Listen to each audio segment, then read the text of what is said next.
విడుదల రజనీ గారికి సజ్జల ఫోన్ చేసి ఊహించని షాక్ ఇచ్చారా? ఇంతగా షాక్ ఏంటి? సో ఈ అంశాన్ని మనకు వివరించడానికి మనతో పాటు ఉన్నారు TDP official spokesperson Suryadevara Latha garu. నమస్కారం మేడం. నమస్తే.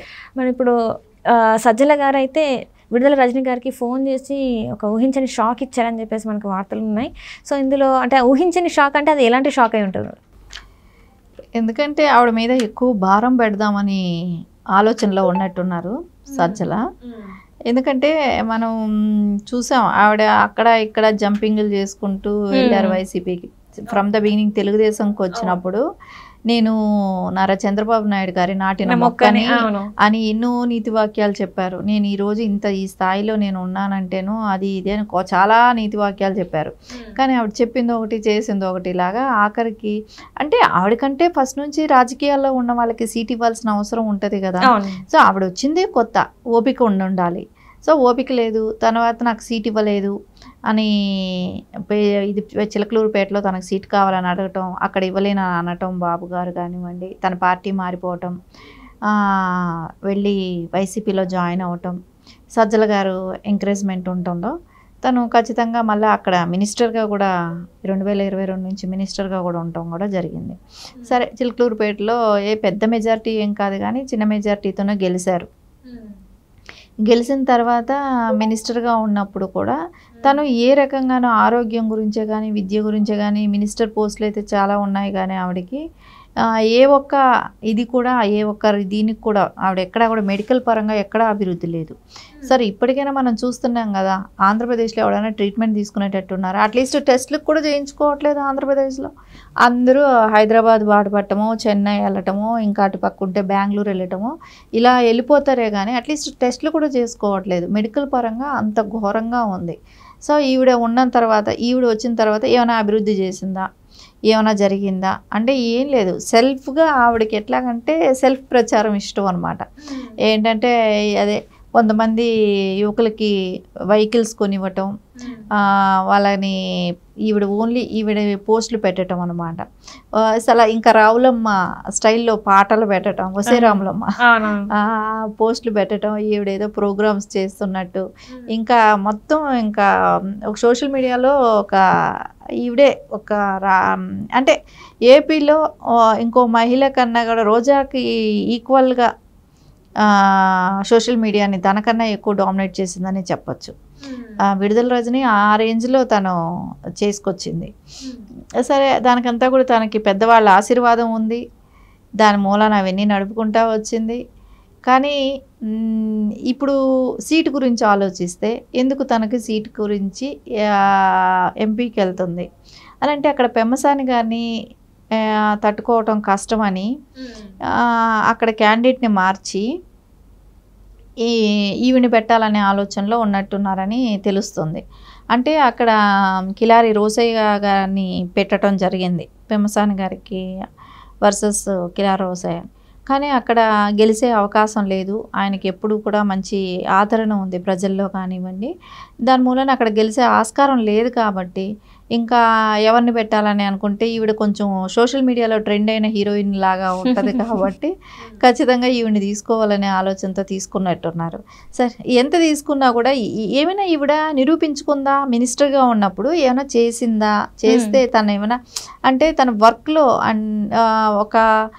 ఏదైనా ఒక సంస్కరణ లాంటిది ఒక విద్యలో కానివ్వండి, విద్యలోనే కానివ్వండి, లేకుండా ఉంటే ఆరోగ్యపరంగానే కానివ్వండి ఎక్కడైనా ఒక డిఫరెన్స్ అంటూ వచ్చిందా? అలాంటిది ఏమీ లేనప్పుడు ఎందుకు ప్రజలు ఎందుకు ఆదరిస్తారు? ఆదరించాల్సిన అవసరం ఏముంది? సో ఎక్కడ నిలబడినా కూడా అంటే తను ఎమ్మెల్యేగా పోటీ చేసినా గెలిచే పరిస్థితి లేదు, ఎంపీగా వెళ్ళినా గెలిచే పరిస్థితి లేదు. సో ఆవిడేదో పెద్ద మినిస్టర్గా చేసింది కదా, కొంచెం సోషల్ మీడియాలో ట్రెండింగ్ ఉండే ఆవిడ కదా అని చెప్పి తీసుకెళ్ళినట్టు ఎంపీగా పోటీ చేపిద్దాం అనుకుంటున్నారు. సో అంత ఇదైతే ఏమీ లేదు. అది ప్రజల్లో ఆదరణ ఉండాలి. మనం సోషల్ మీడియాలో ట్రెండింగ్లో ఉంటేనో దానిలో ఉంటేనో ఓట్లు పడిపోవు కదా. సో మినిస్టర్గా ఉన్నప్పుడు కూడా తనకి ఇచ్చిన ఆపర్చునిటీ కూడా ఎక్కడా ఉపయోగపడలేదు, తను ఎక్కడా ప్రజలకి దగ్గరగా కూడా లేదు. సో ఇంకా వేరేగా అయితే కేసులు పెట్టడం, గొడవలు అంటే అపోజిషన్ పార్టీ వాళ్ళని హింసించటం, ఇవన్నీ చేసిన దానిలో వాళ్ళు కూడా ఉన్నారు కాబట్టి ఖచ్చితంగా వాళ్ళకైతే ఎక్కడా కూడా గెలిచే అవకాశం అయితే ఆవిడకి ఎమ్మెల్యేగా గెలిచే అవకాశం లేదు, ఎంపీగా కూడా గెలిచే అవకాశం అయితే ఖచ్చితంగా లేదు. అండ్ ఇంతకుముందు చూస్తున్నట్టయితే ఫస్ట్ అంబటి రాయుడు క్రికెటర్ ఎవరైతే ఉన్నారో వాళ్ళని ఉండాలి ఎంపీ అభ్యర్థిగా అనుకున్న దగ్గర నుంచి అనూహ్యంగా ఏంటంటే తను వారం రోజులు కూడా ఉండలేదు ఆ పార్టీలో, బయటకు వచ్చేసారు. వచ్చేసి నేను కొన్ని రోజులు మళ్ళీ రాజకీయాలకు దూరంగా ఉండాలనుకుంటున్నా అని చెప్పేసి అనుకున్నాను. అప్పటి నుంచి మొదలైన ఇది అక్కడ అసలు గుంటూరులో అభ్యర్థి అని వైసీపీకి అసలు దొరకడం లేదు. ఎందుకంటారు? ఎందుకు అసలు ఆ ప్లేస్ నుంచి ఒక అభ్యర్థిని నిలిచబెట్టాలంటే ఎందుకు ఇంతగానో ఆలోచించాల్సి వస్తుంది? ఎవరు దొరకట్లేదు ఎందుకు అసలు? అంటే పెమ్మసాని గారు స్ట్రాంగ్ లీడరు, సో అది కూడా కాకుండా వాళ్ళకి ఖచ్చితంగా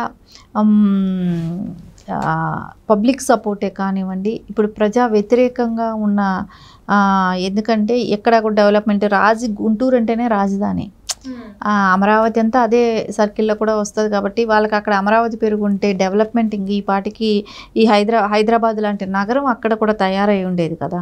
సో ఇవన్నీ చూస్తే అక్కడ ఆ ప్లేస్లో గెలవాలి అనుకోవటం కూడా కష్టమైన తరుణం కాబట్టి సో ఎవరు లీడర్స్ పెడదామని మార్చి వాళ్ళు అనుకోవటమే కానివ్వండి. ఇప్పుడు ఆల్రెడీ తెలుగుదేశం పెట్టున్న లీడర్స్ కొంచెం స్ట్రాంగ్ పర్సనే కాబట్టి వాళ్ళకి తట్టుకునే శక్తి లేదనేది ఖచ్చితంగా ఇప్పుడు కనపడుతుంది. కాబట్టి వాళ్ళకి ఎవరిని పెట్టాలన్నా కూడా డైనమాలో ఉన్నారు. ఇప్పుడు ఒకవేళ పెడదామని అనుకుని పెట్టినా కూడా గెలిచే పరిస్థితి అయితే కూడా లేదు. ఇంకా అది కూడా కాకుండా నాయకులే వెళ్ళిపోతున్న కన్ఫ్యూజ్లో కూడా ఉన్నారు కదా, ఆ పార్టీలో నాయకులు నిలబడ్డం లేదు. ఇప్పుడే గుంటూరు కూడా పర్యటన స్టార్ట్ చేస్తున్నాడు కాబట్టి సీఎం. సో ఆయన వచ్చేటప్పటికి ఎంతమంది వెళ్ళిపోతారు? ఎందుకంటే ఆయన పాదం పెట్టిన చోట అంతా వెళ్ళిపోతున్నారు, కరువు అవుతున్నారు కాబట్టి రేపు పొద్దున అక్కడికి వచ్చేటప్పుడు కూడా ఎంతమంది వెళ్ళిపోతారో తెలియదు. కాబట్టి ఖచ్చితంగా అయితే వాళ్ళకి అభ్యర్థి దొరకటం కష్టమయ్యి ఉన్న వాళ్ళని ఎలా వాడుకోవాలని కానివ్వండి ఆ ఆలోచనతోనే ఈవిడ విడుదల రజనీ గారిని ఎంపిక చేసుకోవటం అవుతున్నట్టుంది.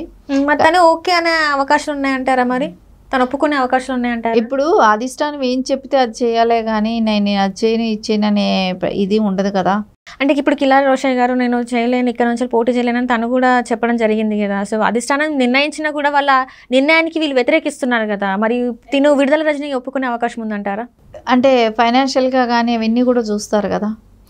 సో రోషయ్య అనే అతను నేను ఫైనాన్షియల్గా అంత పెట్టుకోలేను అనేటట్టుగా ఆయన చెప్తున్నాడు కానీ అంటే ఎక్కువ ఖర్చు అవుతుంది, సో అంత ఖర్చు నేను పెట్టలేను, నాకు నియోజకవర్గం చాలు అని అంటున్నాడు. అన్నప్పుడు ఈవిడ పెట్టుకుంటుంది. సో నువ్వు పోటీ చేయి, అక్కడ నువ్వు ఖర్చు పెట్టుకో, నువ్వు పోటీ చేయి అనే దీనంగానే ఉన్నారు. కానీ అంటే ఇప్పుడు నీకు ఆఫర్ ఇస్తున్నాం చేసుకో, ఇప్పుడు వాళ్ళేమో పైసా పెట్టరు, ఎందుకంటే పైసా పెట్టేటట్టు ఉంటే ఎంతోమంది అడుగుతారు సీటు.